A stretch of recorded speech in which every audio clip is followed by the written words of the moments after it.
All right, we're going to wrap up our fifth unit of the AP World Curriculum today, Revolutions, by talking about society during the industrial age.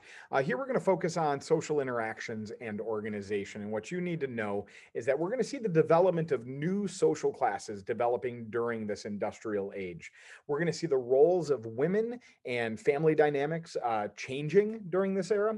And then rapid urbanization and global capitalism are going to lead to many challenges, including pollution and poverty, public health crises, housing shortages, and others. But to start us off, we're going to talk about our effects on urban areas during the industrial age. Rapid growth with very little urban planning will lead to some disastrous conditions for many large cities in Western Europe and in the United States.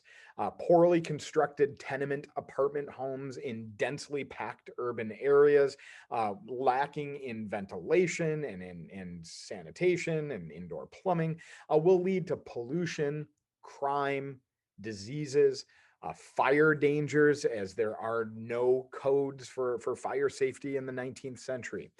These poor conditions that people are living through in the 19th century will push for social reforms within Western societies. And we'll see the development of public police departments and fire departments.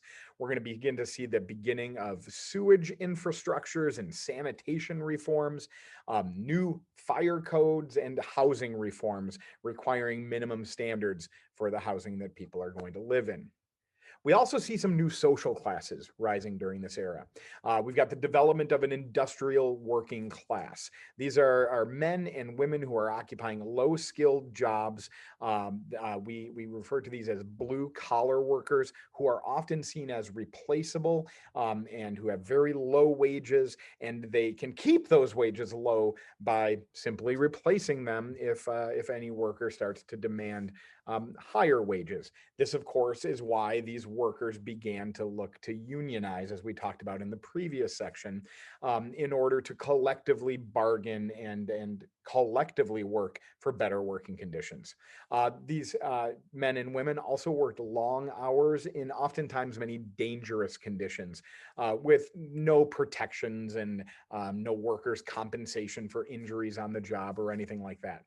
We also see the rise of a new urban middle class. This is that class that Karl Marx would refer to as the bourgeoisie class. These are your management and your business owners, leading to the development of what we call white collar workers, namely because they're shirts literally had white collars.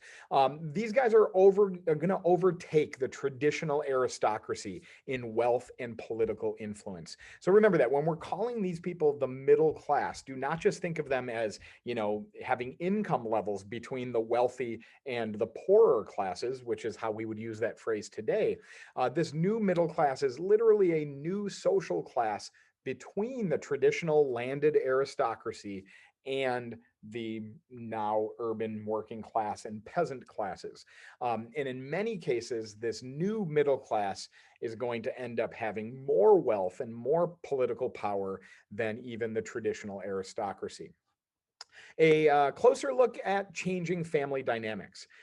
As parents, especially in working class families, are going to tend to work away from the home, leaving children alone more, this is going to contribute to many changes for families. For children, the rise of compulsory primary and later secondary education will grow, especially as industrial class women start to enter the workforce more, particularly in industries like textile industry. There's going to be something that needs to be created in society to give the children somewhere to go during the days, and that's going to be school. Middle class women will become the caretakers of the home and the children, and they're going to contribute to what we call the cult of domesticity, where for those women, their role was going to be seen as primarily the homemaker. We're also going to see the sizes of families shrink during this industrial era. As families have moved off of rural areas, off of the farms, there's not a premium anymore for having a large number of children that can one day work and support the family farm.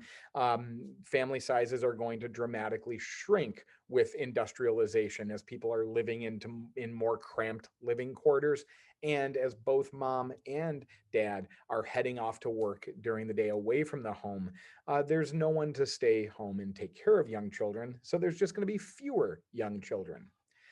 We've also got a number of environmental problems during this industrial era. Polluted air and water through the burning of fossil fuels like coal will leave cities dangerous and dirty. Diseases like cholera and tuberculosis are going to spread in these densely packed and very unsanitary urban areas, leading to high rates of sickness and death, especially for people living in these large cities. So, what do you want to take out of this with regard to our social changes? Industrialism is going to contribute to the development of new social classes.